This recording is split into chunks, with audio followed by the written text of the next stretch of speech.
Okay, so good afternoon. We are picking up where we left off from last week. We are looking at the impacts of societal institutions on Caribbean people. Last week, we looked at two societal institutions.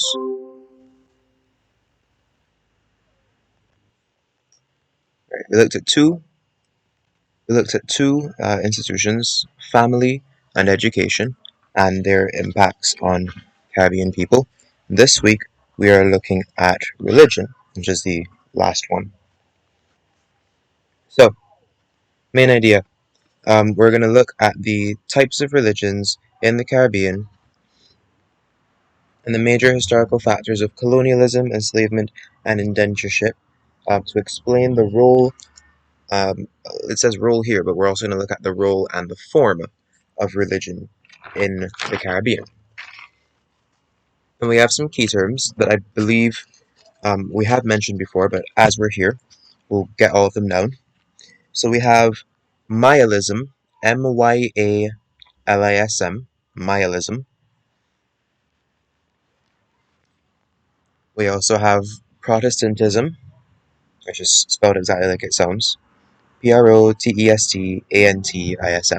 Protestantism. And we have Pan-Africanism. I guess those are like the three lens through which we're going to look at religion in the Caribbean.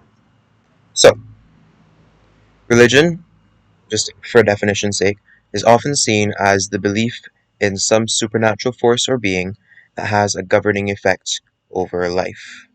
And so, when you look at people's belief in God or in a higher power, there are different kinds of beliefs, and there is an idea. Um, you know, there's theism and atheism, where you have the belief in God and the belief that there isn't a God. But there's also this idea called deism or deism.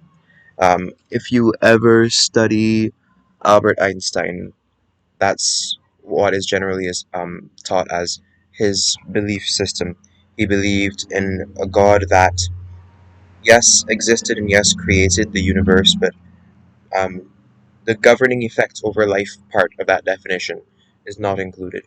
And so there are some people who have that kind of belief, but that's not really a religion, because religion is, one of my church fathers described the definition of religion as a box that you put faith in. So the faith is the belief in a God, and the religion is what you actually do because of that belief. And so that governing effect over life part of this definition of religion is what leads religious people to, go to church on Sunday, or go to mosque on Friday, or to temple on Saturday, um, to do all of the works of their faith, because religion is a box that you put faith in. Every major migratory group to the region has brought some aspect of its religion that still exists today. Um, so we have the West Africans who came. Now, it's interesting because one of the things that did not come to the Caribbean region with the West Africans was the effects of the Islamic empire and Islamic expanse into West Africa. So when people came, and again, it's because of the way that Islam actually existed in West Africa, where it was very much a syncretism of Islam and the other, polytheistic um, religions that they had in West Africa prior to Islam. And so, they were Islamic in their culture, and like they were part of Islamic kingdoms or Islamic nations, but the faith and the traditions and the beliefs that they had wasn't really Islam. Even if they used, for example, the Arabic writing system, like nowadays, there are some African languages that use the Arabic writing system to write a language that is not Arabic. I'm not talking about, how like Morocco and Egypt and Saudi Arabia have different dialects of spoken Arabic but the same written language. I'm talking about completely different languages, like how English and Spanish are different languages, but they both use the Latin alphabet.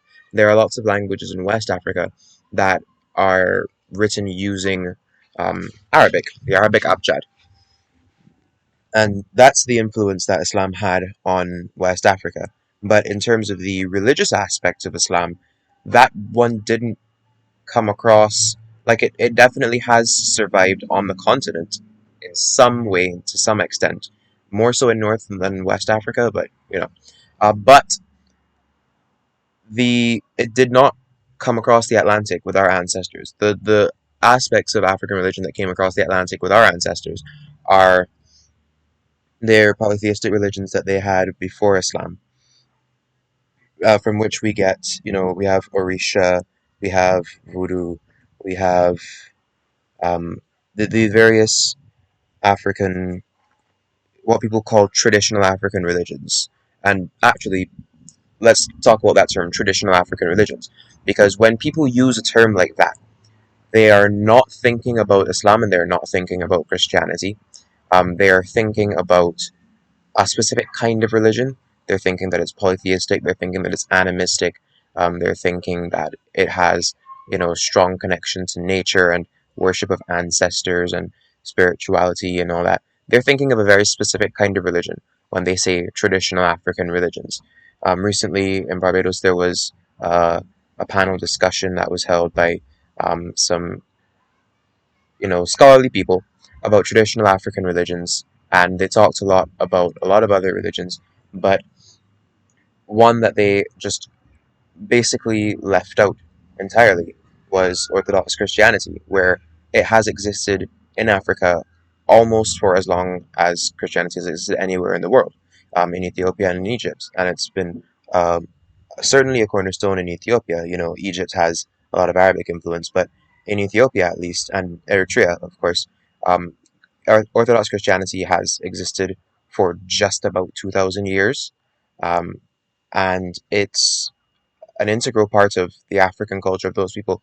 But when people talk about traditional African religions, or when people even think about African people, those aren't the ones they're thinking about. They're not thinking of these free African people practicing early Christianity without the influence of European missionaries or the dominance of, let's say, the Roman Catholic Church or some Protestant church evangelizing into Africa. That's not what they mean when they say traditional African religions. And that's um, the way that that term is used to say what is and is not a traditional African religion, and to define in a very imperialistic colonialist way what Africans are, how Africans think, what African faith is, what African culture is, by people who are not African, who do not think like Africans, and who do not have Africans' best interests at heart, who have for a long time thought of Africans in a way that dehumanizes them or diminishes their humanity in some way.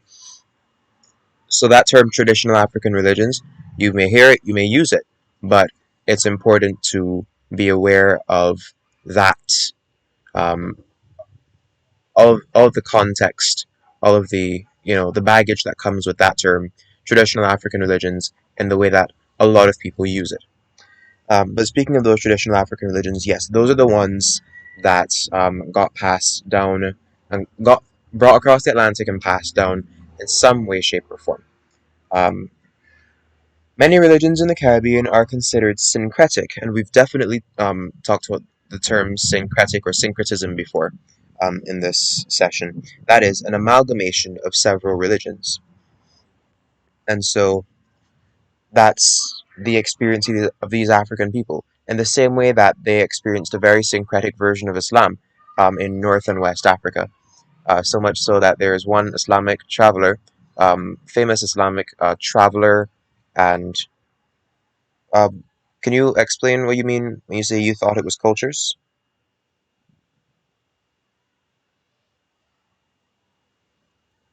I thought it was a blending of cultures. Oh, okay, Not no. the Syncretism, same. it's it's just a blending of anything. It could be a blending of religion. It could be a blending of cultures. Jazz could be described as a syncretic, um, at least the early roots of jazz could be described as a syncretic musical tradition.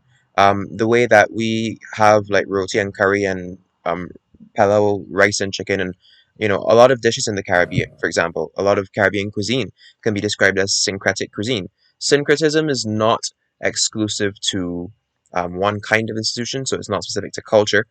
Syncretism can be religion, and often that's the context in which syncretism is used. But yes, syncretism just refers to that amalgamation of different things. It can be cultures, it can be religions, it can be musical traditions, it can be culinary traditions.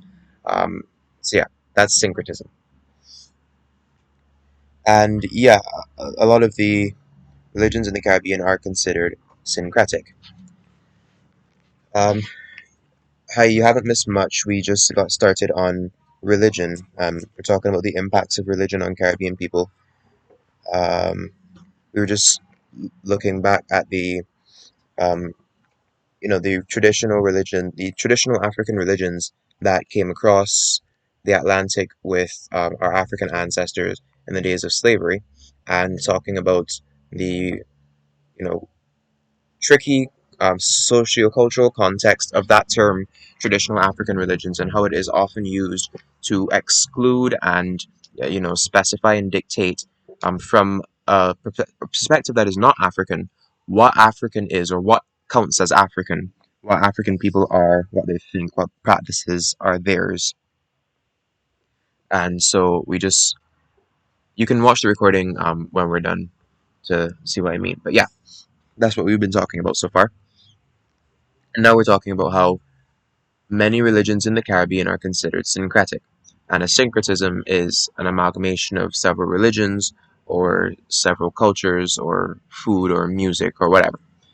Um, and so these syncretic religions, similarly, I believe, to our forms of music or the languages and the way that we use language in the Caribbean, they come about as a result of human cultures and societies meeting under duress.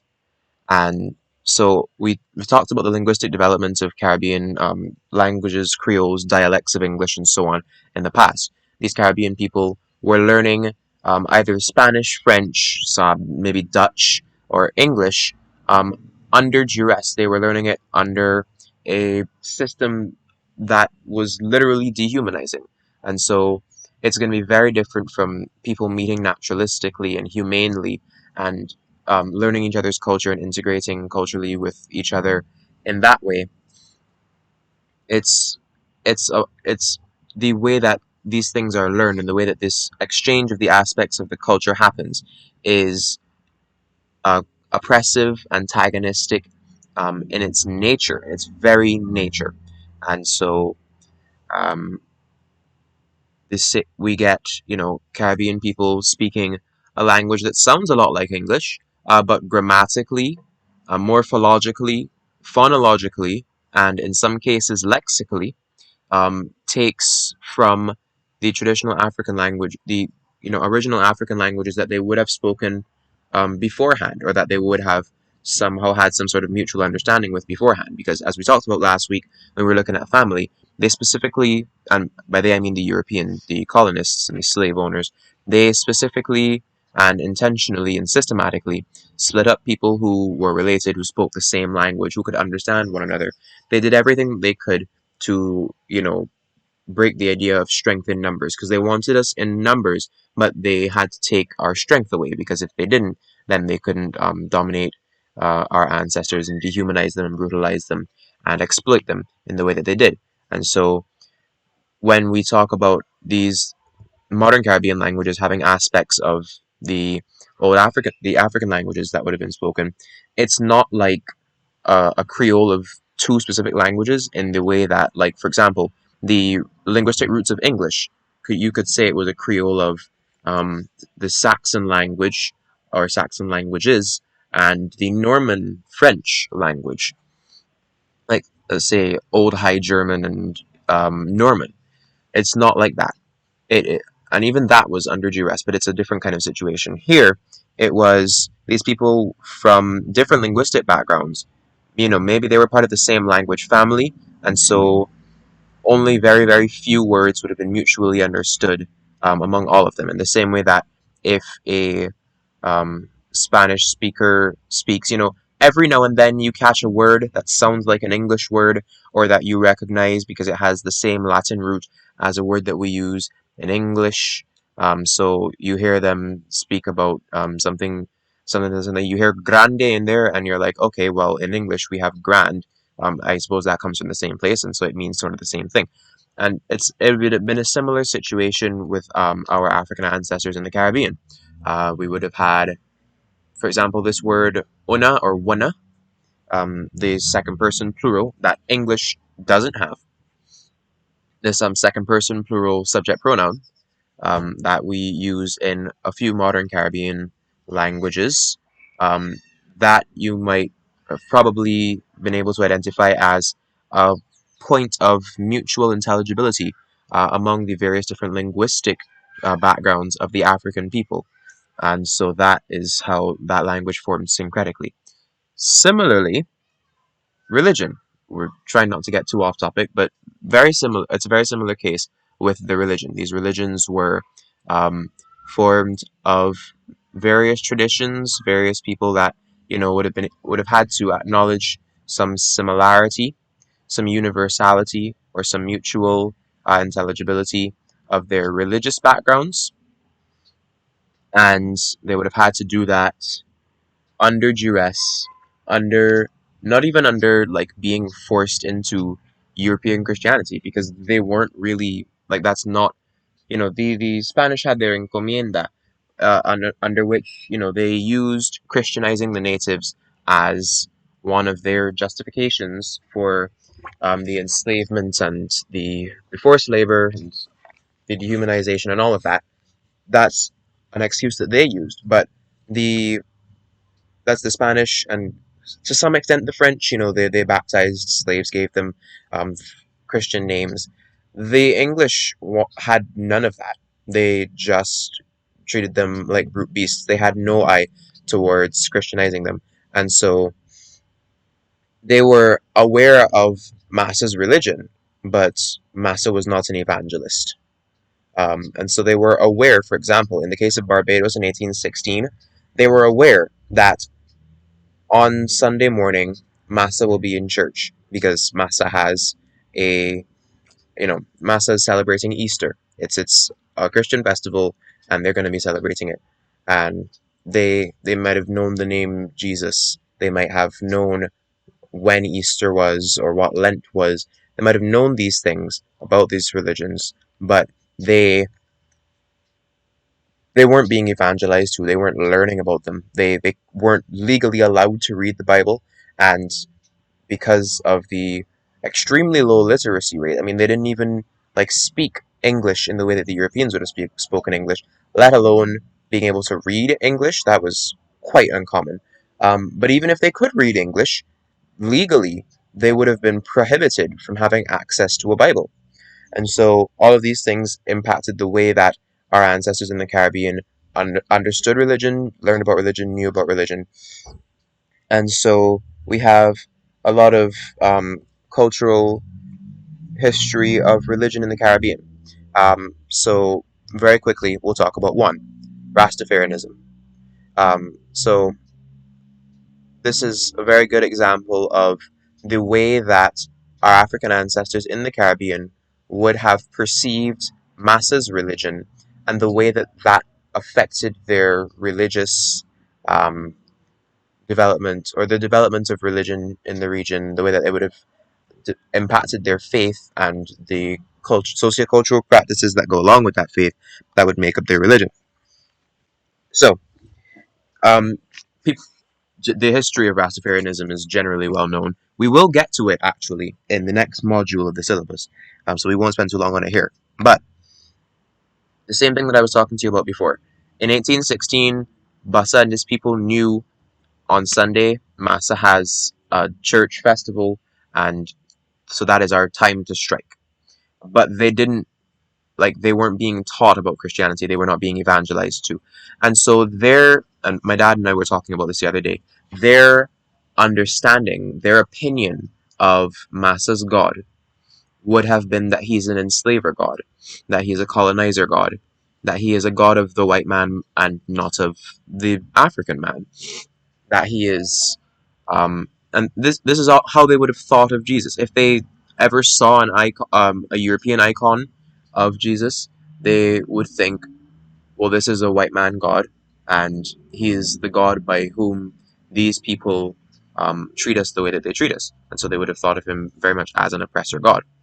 And that influence, that way of African people seeing the Europeans' God and the Europeans' religion, did not go away when literacy rates went up, or when people in the region were allowed to have access to a Bible, or to be in churches, and the various nihilistic or nihilist movements started up. And we will touch on nihilism a little bit after this.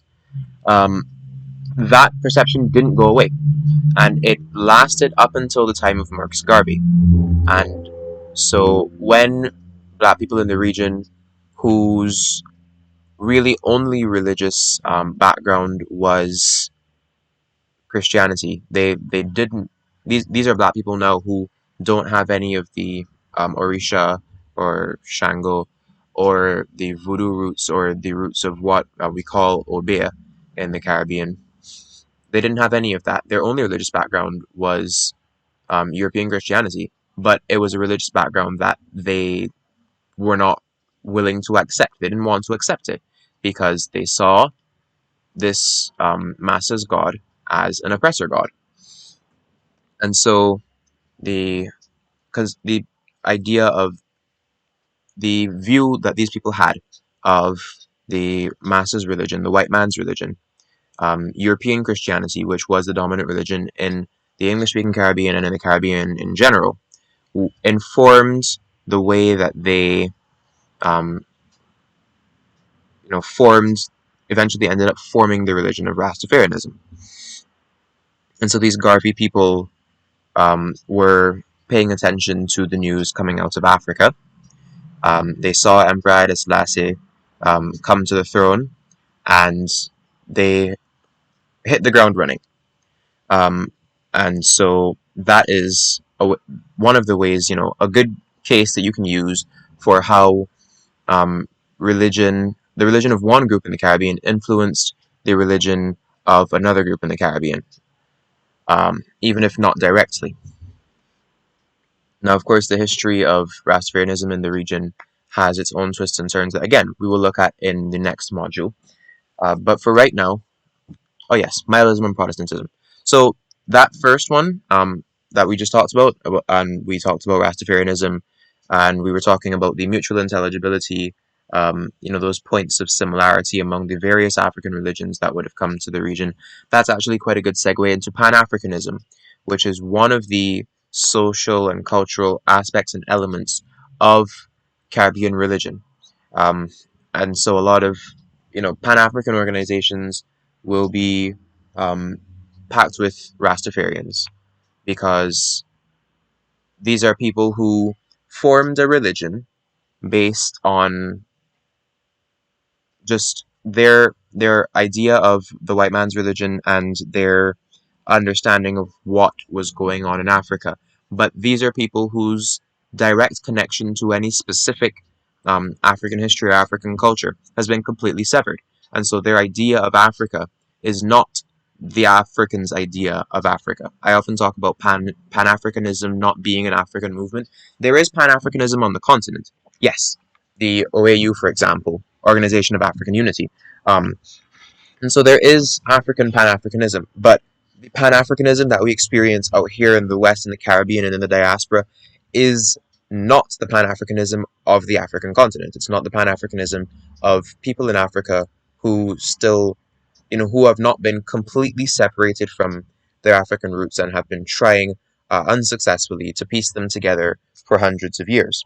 But Pan-Africanism is this idea of a general, Africa, seeing Africa as one single entity, and using that singular entity of Africa as a point of identity, as a locus of identity. Um, and it actually, reduces Africa quite a lot. And it has, in my opinion, this is my opinion now, a detrimental impact on the way that people see Africa and people approach Africa. A lot of people, if, for example, Pan-Africanism it's a black people movement, right? But if Pan-Africanism is a black people thing, then and pan is a root word that we've been hearing a lot about pandemics. Pan is a root word, comes from Latin, that just means all. So Pan Africanism is like all of Africa.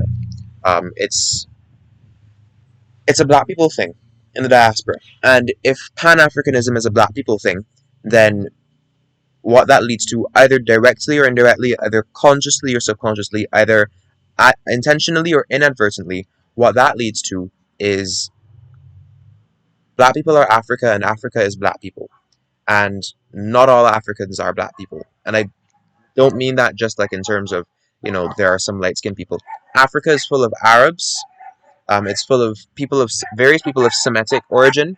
So it's full of Arab people. It's full of Hebrew people. Well, not full of Hebrew people, but there is a stronghold of um, ethnically Hebrew people in Ethiopia and in Eritrea, and that goes back to the history of the Queen of Sheba and King Solomon. But yeah, what that does is it excludes North Africans, it excludes the Hebrews in Ethiopia and Eritrea um, from this idea of Africa. It excludes people who don't dress a certain way, don't have a certain culture, don't have a certain religion from Africa. And it's again what we were talking about with the traditional African religions term. This idea of Pan Africanism being something separate from Christianity, being something that arose among black people to oppose Christianity, or at least European Christianity, as people in this region saw it, means that people just think of they can't connect in their minds Africa and Christianity. They don't go together in people's minds, even though Christianity is an indigenously African religion. They don't really think of the Arabic speaking people or the Islamic people in North Africa as fully African as the West African or South African people um, that they think of when they think Pan Africanism. And so that in itself is a problem. That's my personal tangent. Your opinion may differ, but that's from my experience of Pan Africanism, and as a person who is actually like specifically, connected to my roots culturally in Africa, my experience with Pan Africanism and how that treats certain African people, and how it again um, provides a perspective on what Africa is and what counts as African, that kind of exists outside of Africa, and again tries to dictate Africa from outside of Africa. It's not malicious necessarily, but it can still be problematic. The Caribbean conception of Pan Africanism is far from perfect. Now we're also going to talk quickly about nihilism and Protestantism. You know Protestantism. Martin Luther, Dominican monk, nails a list of 95 precepts to the door of a church. Whether or not he did that is historically debated, but the point is he starts the Protestant Reformation, which is basically the idea that Christianity should be less centralized and less hierarchical, and have less have less focus on human authority and more focus on individual personal connection with God and so on. And Protestantism is very prominent among people who have a history of oppression. So, for example, you often hear about Irish Protestants, and that's a very specific cultural phenomenon. Irish Protestants, and it has to do with a history of people who were under oppression. Protestantism itself is European, and it's European in a way that sort of rebels against the colonial forces of Rome in Europe. The Bible was really only in Latin, and the Protestant Reformation is what got the Bible. Well, I say only really in Latin. In Europe, the Bible was largely only in Latin, either in Greek or Latin. And the Protestant Reformation is the movement that got the Bible in Europe into people's vernacular languages rather than in a dead language, in mortua lingua, just restricted to Latin. Um, and the Protestant Reformation also got people actually reading the Bible themselves.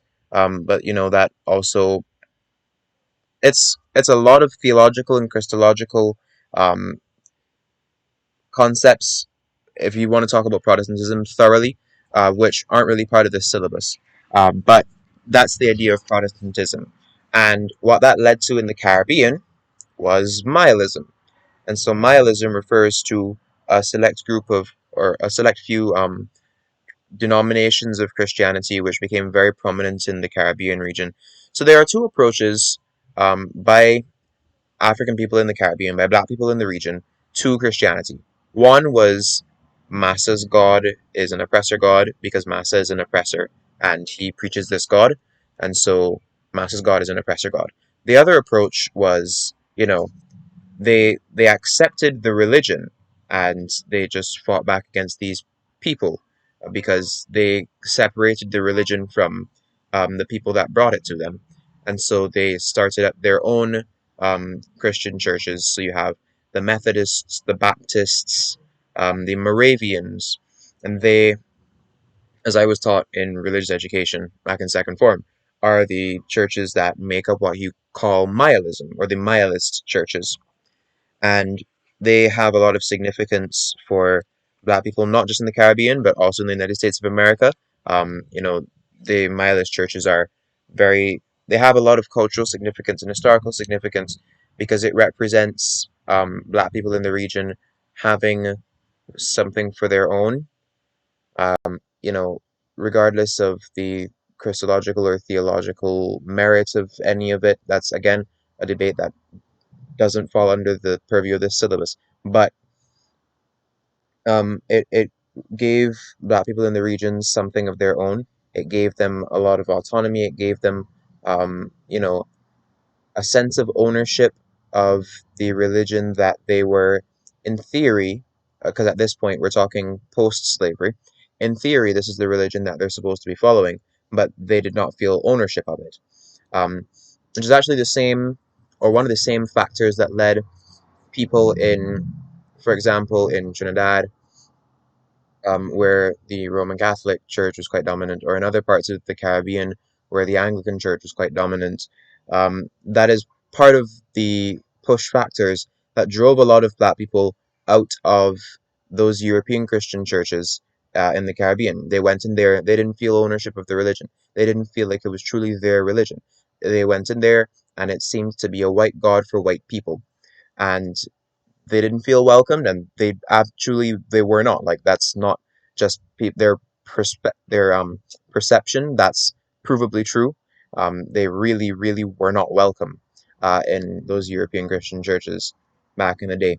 And so the same factor that led to the Miaist movement and um, its strong association culturally and historically with black people in the Caribbean is the same root of the movement that eventually led to Rastafarianism. But again, there's two sides to that coin.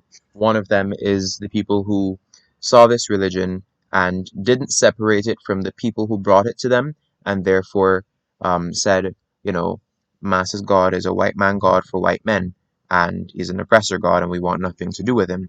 And there was the other approach that people took where they said, you know, Massa preaches this God, but this God is not this God does not sanction Massa's actions. This, as much as, you brought us this God, we're going to take ownership of the idea of this God and this religion and this faith. Because as much as we believe in the faith, obviously, we're not welcome where you are, so we're going to do our own thing. So those are the two approaches to religion. Um, the Zoom session's about to end, so I'll just end it now, and we'll come back and we'll look at the functionalist and conflict perspectives on religion, and then we'll move on to Caribbean art forms. Okay, we'll get right back to it. Um, so, again, we're going to look at the functionalist and conflict perspectives on religion. So, from a functionalist perspective, participation in religious activities gives people a sense of belonging, the same sense of belonging that drove black people out of European Christian churches and led both to the Nihilist movement as well as to Rastafarianism eventually, the Garveyite movement. Um, Religion reinforces values and norms of society and passes them on from one generation to the next. We talked about this when we were talking about our definitions of culture and society. We were talking about how the norms of a society are passed along from one generation to another, and they're spread throughout a society. And religion is one of the biggest, again, if you look at it from a functionalist perspective, one of the biggest tools, one of the biggest vehicles for this transfer of values that is so essential to culture and society. Passes them from one generation to the next. Right. So that's the functionalist perspective on religion. Like I mentioned before when we were talking about education, education and schooling generally, it has religion as its historical basis. So, schools as we think of them nowadays are not exactly what education was for the majority of human history, but um, you know, schools as we think of them nowadays have their roots in religious institutions, in either churches or mosques or temples of various different religions. And schooling and education, the religion is teaching its children, preparing them to be functioning members of the church and functioning members of the society, because separation of church and state itself is also quite a modern concept. And previously, when I say church, I'm not just speaking of Christian church. I'm speaking of any religious institution or any religion in general. Um, Separation of church and state being itself quite a modern concept and not how the majority of human history has gone. Um, Society was largely formed around religion in a lot of places. So the things that people eat, the foods that they produce, um, had a lot to do with religion. The things that people taught their children, the songs that they sang, the clothes that they wore, their trade relationships with other civilizations, societies, nations. A lot of that was very, very centered around religion, and especially in Europe, they went to war um, on a religious basis, purely on a religious basis. It's not just religious; it's also a little bit Zionist and so on. The Crusades themselves are quite complicated, but that's not within the purview of this syllabus. My point is, religion is like a cornerstone of society, and when you look at it from the functionalist perspective, you see and you do the research and look at exactly what aspects of society have religious connections or religious roots, you see just what a vital cornerstone of society religion is. Conflict perspective now, and again, we're going to Karl Marx because Marx it was nothing if not a pessimist. Karl Marx believed that the religion was the opium of the masses, which I'm sure is a term that you've heard before. He saw religion as an illusion that eases the pain of exploitation and oppression. So again, he's thinking of all of society in the context of proletariat and the bourgeoisie, those who produce and those who own the means of production, those who are consumers and oppressed, and those who are producers and oppressors. And so he believes that religion is one of the tools that the bourgeoisie or the producer class uses in order to control the proletariat or the um, consumer class. He also believed that religion was something that you know the proletariat themselves would come up with, would develop, would cling to as like you said, the opium of the masses. Opium has two purposes. One, it's a painkiller, and two, it's addictive. And that's how he saw religion. He saw it as a painkiller, and he saw it as kind of an addiction. He saw it as something that people constantly go back for. They put a lot of their energy into it. They try to get their friends and other people onto it. They pass it on down to their children, and they do all of that because they believe that they want more. So he sees it as an addiction, and they also do that on a more subconscious level to numb the pain of being part of the oppressor class and living under a society that constantly trods them down. Related to this fact, Afrocentric religions are sometimes viewed as inferior in Caribbean society, and those participating in them are often ridiculed or oppressed.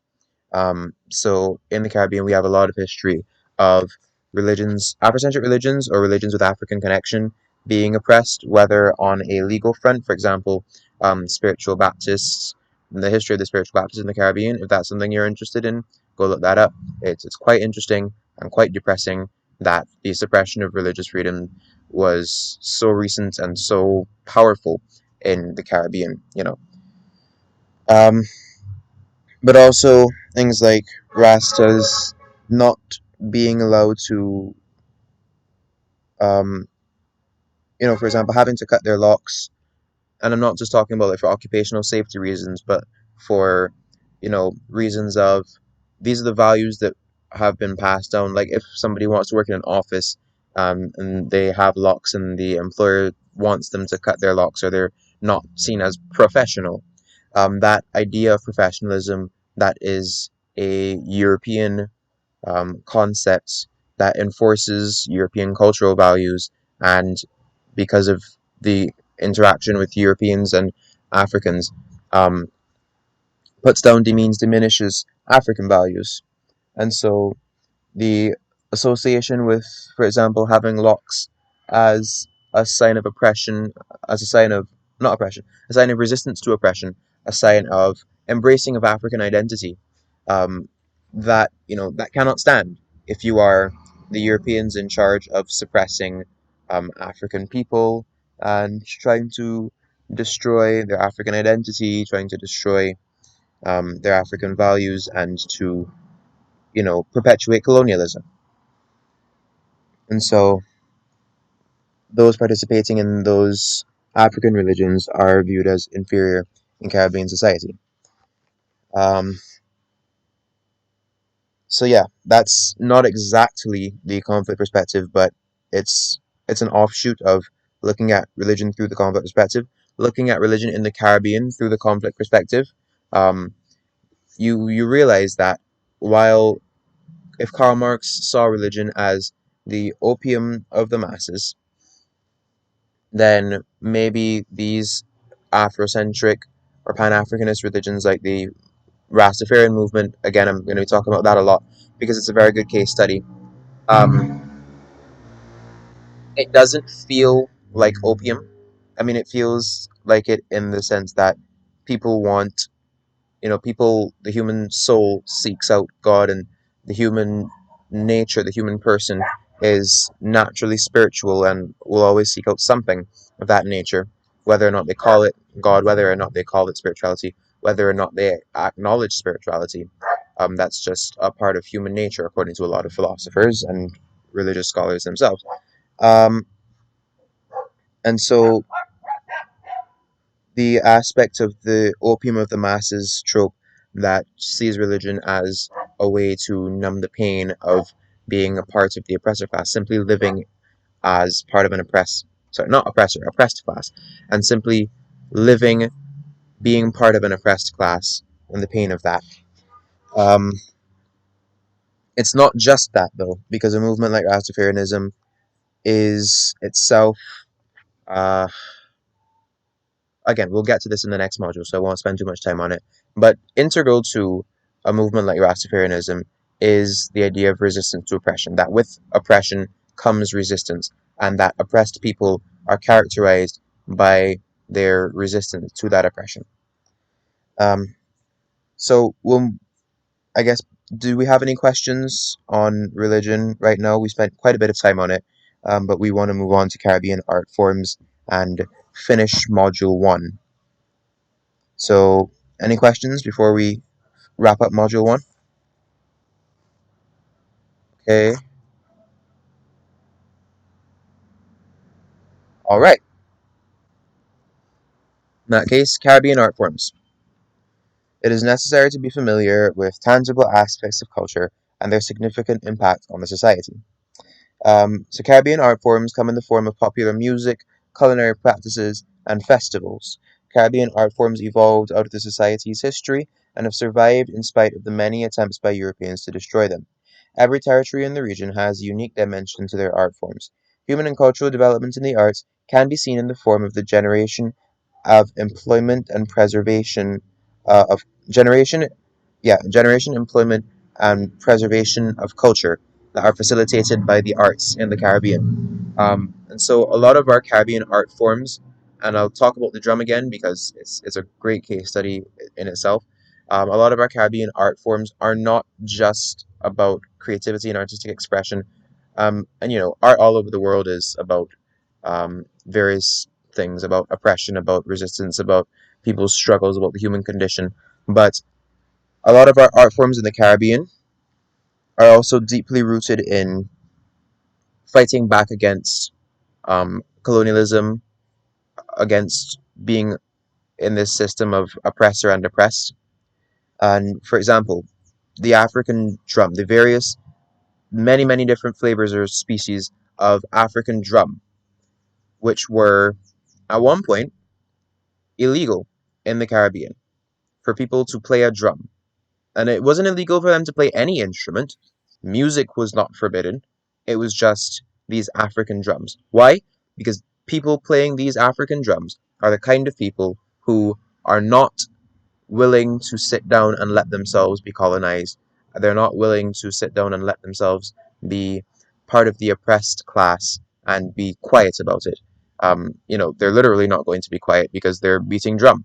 Um, it's it was a method of communication. It was a method of socialization. It has religious roots, and for all of those reasons, it was banned. It was banned from the days of slavery, and it was banned far longer than it should have been post-slavery. And people in the Caribbean, um, one Barbadian example I can think of is Trevor Marshall, who is a quite famous historian in the Caribbean, who, you know, himself does a lot of talking and teaching about Pan Africanism. Um, was responsible for the decriminalizing of the African drum in the Caribbean, because a lot of our Caribbean art forms are deeply rooted in the resistance to oppression and colonialism. Music, culinary practices, festivals. Um, so, spoken word is a popular Caribbean art form, and I could just list examples, but you get the point. It's about resistance to oppression. So we have a list of unique Caribbean genres of music. I will type that out and put that in the Discord after this session. And we also have a list of signature dishes of various parts of the Caribbean, which again I'll put in the Discord channel.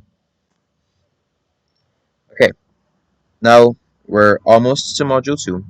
We just want to look at Caribbean global interactions.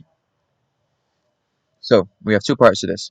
Part one is influences of extra-regional countries, and part two is about the positive and negative effects of sports, religion, and political systems in the region. So, first of all, influences of extra-regional countries on the Caribbean.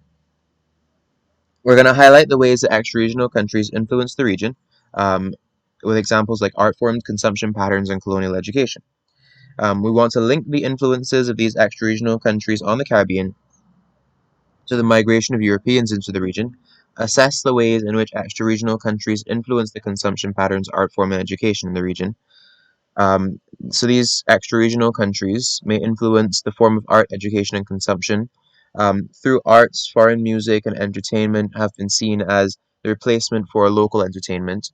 And we talked about this, was it last week or I don't remember when, but we talked about the idea of hegemony, which is this dominant and like taking over in a way form of culture or music or any way of doing things or way of being, and that's hegemonic.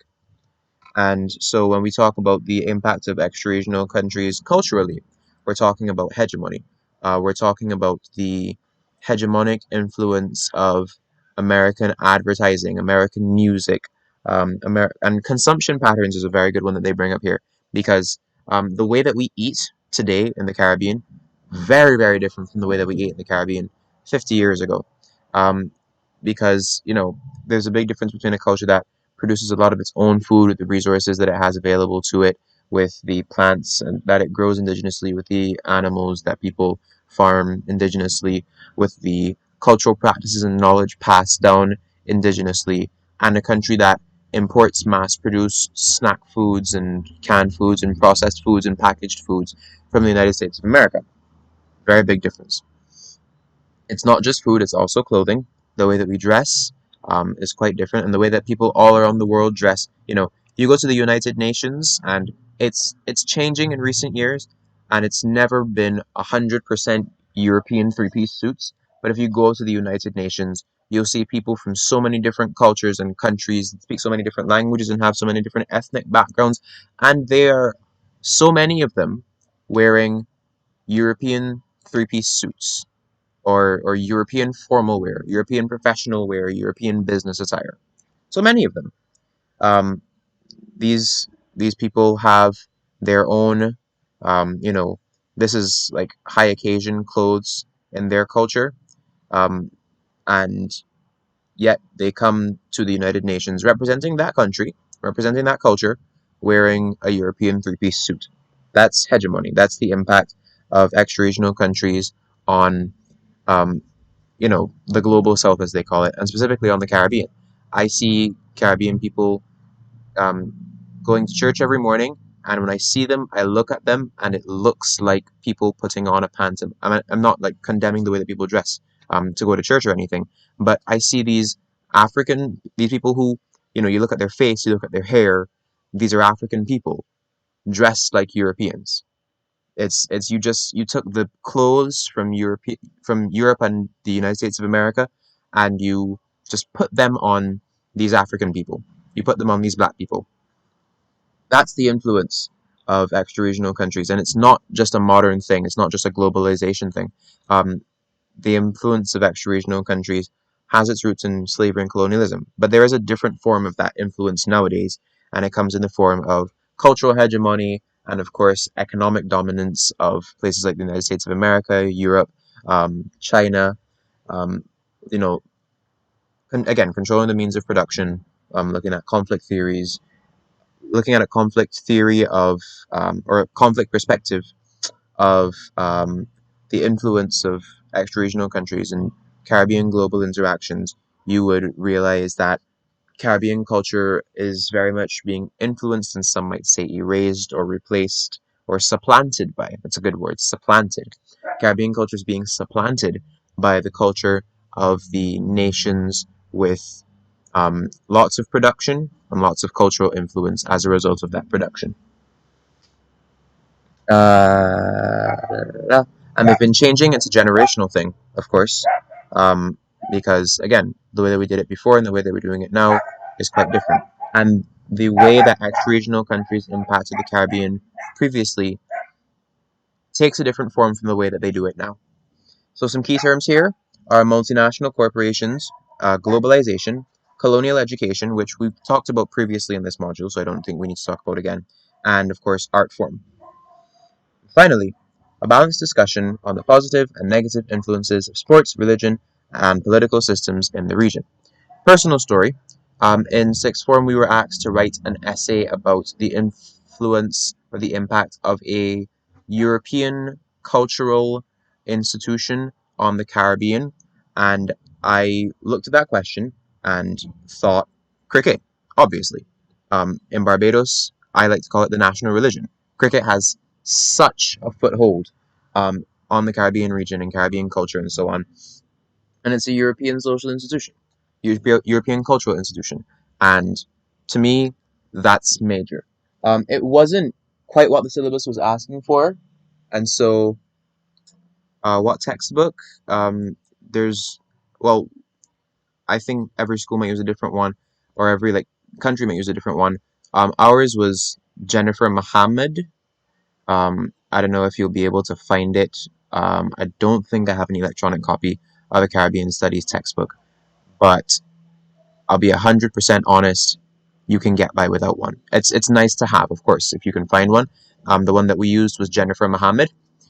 Um, but yeah, so that's if you can find the Jennifer Muhammad textbook, that's the one we used. But yeah, okay, Collins. Thanks for the recommendation. So you can also use Collins.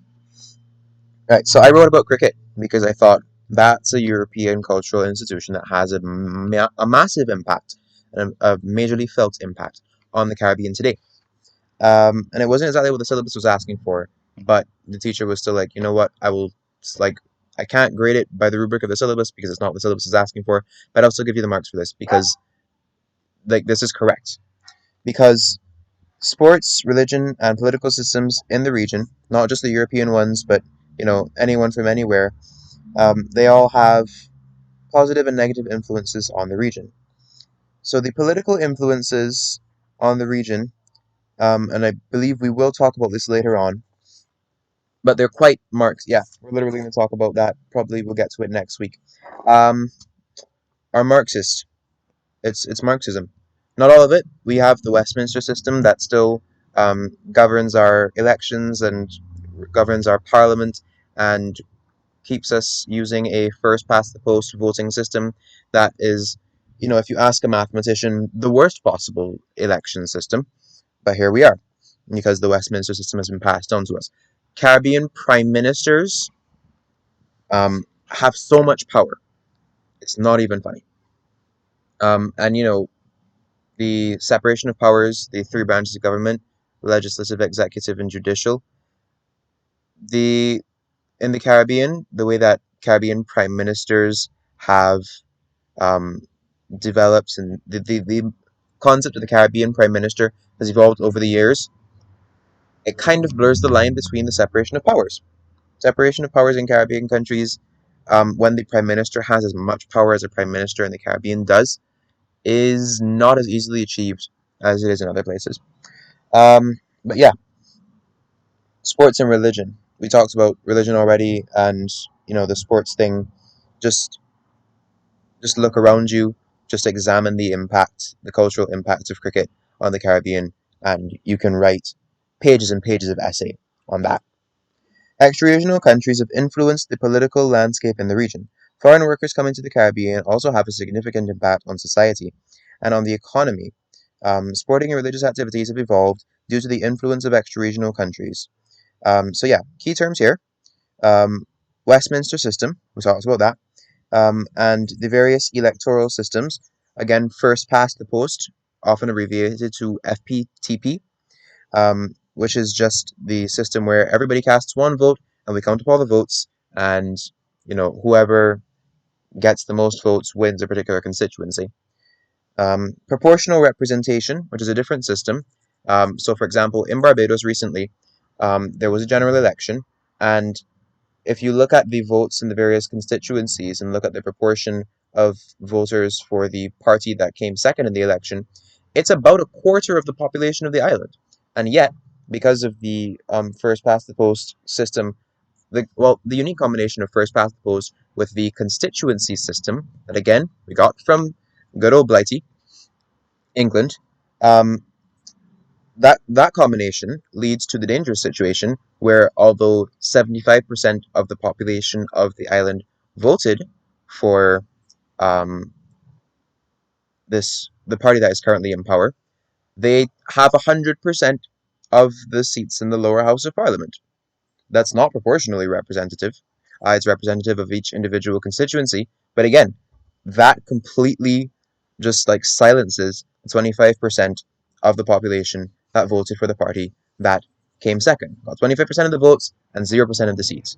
So yeah, these electoral systems are quite interesting. Um, it's not really within the purview of the syllabus to examine them so closely, but it's very interesting.